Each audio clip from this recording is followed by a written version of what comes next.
What's up, guys? Ian here, coach of your Ladner Lanturn, bringing as our playoff quarterfinal team builder, taking on Luxanse and the Groningen Gallades. Interesting story. So we finished in the first seed, and Lux somehow finished in the 8th seed. So we play him round 1. I did indeed dodge Sohan the entirety of the playoffs. I also dodged Mike, who was the other coach that I didn't want to battle because I kind of hacked him week 1. And I really didn't think I had a great matchup. So that's fantastic. And I won't get into the rest of the playoffs in case I jinx it here. But that is what is going through my mind. So let's run through Lux's team. He didn't change anything since the last time. So if you saw our Week 5 match or the Week 5 team builder, then you'll know what he had in that game and what his team is. So he's got Celesteela, Z, Sylveon, Araquanid, Serena, Minior, Komala, Mega Medicham, Super Z, Xurkitree, Z, Salamence, Palossand, and Delphox. Priority users are Medicham with Fake Out and Bullet Punch, and Komala with Sucker Punch. Hazard setters, he's got the Araquanid with Sticky Web, Minior with Rocks, and Palossand with Rocks, so pretty poor hazard setters, but he did bring Palossand last time to set Rocks on me. Removal options, he's got the Serena with Spin, Komala with Spin, and Salamence with Defog. Last time I believe he brought no hazard removal against me, although he did bring a Salamence. It was a Dragonance variant instead. 4 times weaknesses, he has his Salamence 4 times weak to Ice, and that's it. So, in terms of what he brought against me last time, he brought the Celesteela, Sylveon, Minior, Salamence, Palossand, and Delphox. He brought like a really Spadef Sylveon, which was actually a really solid Permarine answer. Generally, you see Sylveon's as physically defensive because it's got such good natural special bulk that it doesn't need it, but it ended up being a nice specs Permarine answer for him, which he really didn't have anywhere else on the team. So that was a super solid bring. Celesteela was really annoying. It was a Leech Seed variant. I believe it was a Leech Seed Heavy Slam. I punished Leech Seed Heavy Slam Earthquake, I think. I'm pretty sure I punished it a little bit with Zapdos, but not as much as I would have liked. I ended up paralyzing the Minior with Static. He was a smashing Minior, and I didn't expect the Minior to come. I was really iffy on that. I also didn't expect the... so either the Delphox or the Salamence. I want to say it was the Salamence, actually, not to come against me. Yeah, but Mega Medicham, Araquanid, Serena, and Xurkitree and Komala all stayed on the bench, essentially. Palossand was a really annoying piece of shit. But I've got a different way to play around things this time. Delphox, I can't... Life Orb or Choice Scarf maybe? Choice Scarf, Delphox maybe with a Dragonance Z. It was Z Salamence. Dragonance Z maybe. Or can't... Well, it was Z Salamence, but I can't remember exactly what the exact set was. I'm not expecting him to change too much up here. You know, it worked for him last time. I do think that the main reason he won was because of a really good prediction. Had I just clicked Stone Edge with my Lycanroc, I basically would have claimed to kill. That's assuming I hit. You know, I could have clicked a Cell Rock against the Salamence. He might opt to run Chartyberry Salamence just for that case, or he might opt to run Chartyberry Araquanid just for that case. Banded Lycanroc-Dusk still has a field day against his team. I was really concerned about the Mega Medicham. I'm a little bit less concerned about the Mega Medicham, and I've changed the Reuniclus set. I'm actually not changing that much of what I'm bringing here. I'm changing some sets up, but the main difference is that I'm now bringing Mega Beedrill over Primarina. You know, the only drop that I made between then and now was I dropped Lurantis for Drapion. Lurantis had an unmatchup anyways, and Drapion also doesn't have a fantastic matchup, but it potentially makes him consider something like a Colberberry Palossand a little bit more now that I have a Dark type on the team. Maybe it makes him consider the Sylveon bring a little bit more because I have another poison type. I think it definitely puts a lot more weight on Celesteela to come to this match, and I think Z Salamence is definitely going to come again. I don't really see a scenario where he's going to want to change things up that drastically and bring Xurkitree, but he could definitely bring Xurkitree over the Minior, or he brings Mega Medicham over the Minior. I talked to him a little bit about it after the game, but Minior was just really bad in that matchup, and I didn't understand it whatsoever. I'm going to be a lot more conservative with my Lycanroc this time, and I don't see a way that Minior can beat me, unless he really has everything chipped. But yeah, so in terms of what I'm bringing then, the Registeel here, I've got the T-Wave, Rocks, Seismic Toss, and Protect. The Yellow Magic is amazing, and slowing down Mons like the Delphox, the Salamence, really great. Honestly, even T-waving something like a Celesteela would be fantastic. I cannot T-wave the Minior in shell form, but I can when it's in offensive form. Um, I'm not running Iron Head for it though. I'm running Seismic Toss instead, which is actually really bad now that I think about it. Seismic Toss is maybe not the play because Palisand switches in. Oh no, you know what? Actually, I'm fine with Palisand switching in for free. I'm actually fine with that because I have a game plan to work around Palisand that I didn't have before, and so that's how we're gonna play things here. Um,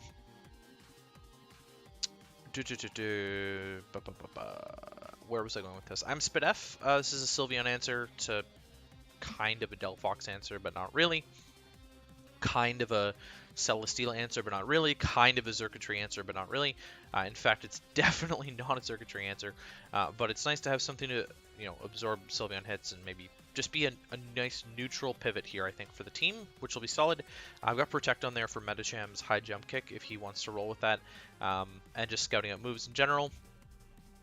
Rock's a really important chip against the Delphox and the Salamence, and the Minior potentially as well, because then Rock's put the Minior in range of a Seismic Toss, putting it into whatever you want to call it, and then I can T-Wave it, and then it's an unthreat after it smashes. Yeah, it's important. It's important. Zapdos is next. This is my way to punish in quotation marks the Celesteela. If rocks are up, then I can't punish it as well as I'd like to, but this is still a decent way to do it.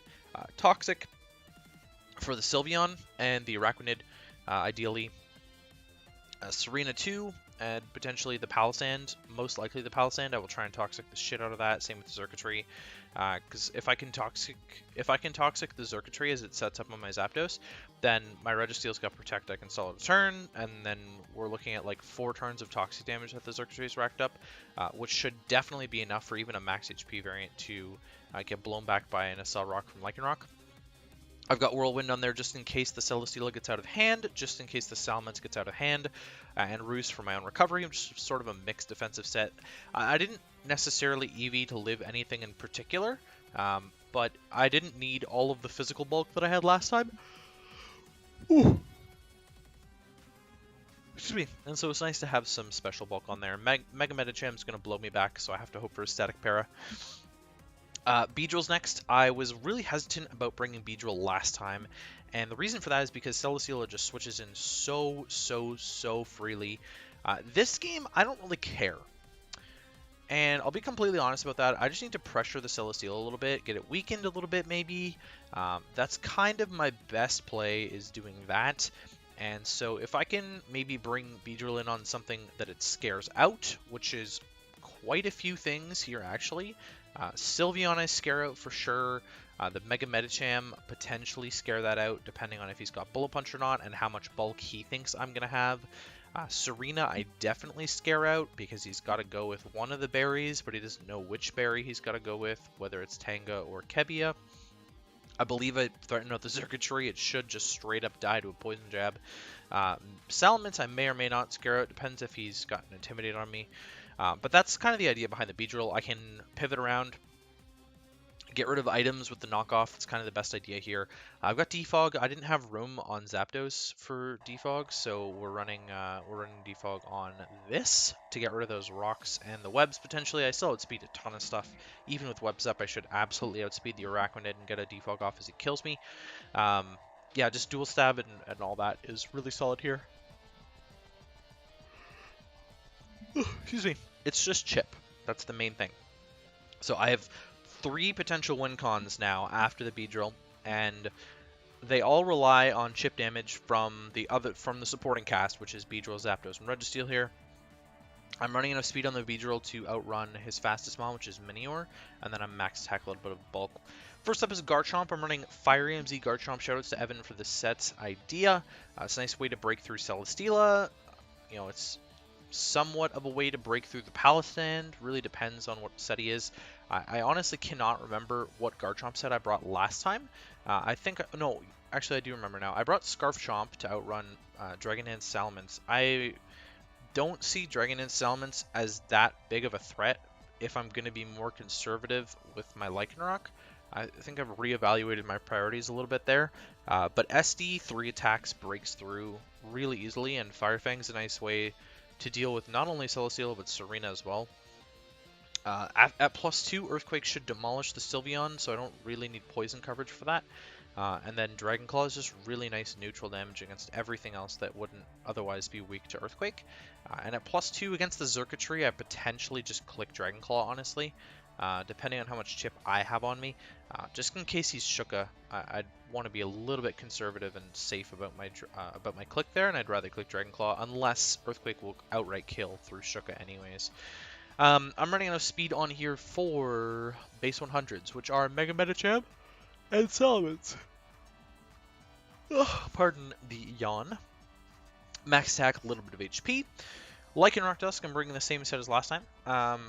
Almost certain that it's actually the exact same set, but I could be wrong. I don't remember if I had Iron Head on there or not. Iron Head's a nice nuke to get rid of the Sylveon if I really have to. Crunch is for the Palossand, which otherwise is his main rock resist. Crunch will also hit the Mega Medicham, super fine, and that is his other rock resist. Everything else is weak to rock, essentially. Yeah, his rock answers are really bad, so Lycanroc-Dusk almost tore him apart last time. Had I not misplayed, it would have, and this time, as long as I hit Stone Edge, I should be fine. I may or may not just lead this outright, unless it's against the Celesteela, but it's also a key revenge killer to a potential Scarf Delphox, Dragon Dance, Salamence, etc. Enough speed on here for the Delphox, just in case he is not Scarfed this time and is maybe a Calm Mind Life Orb set or something along those lines. Max attack, a little bit of HP.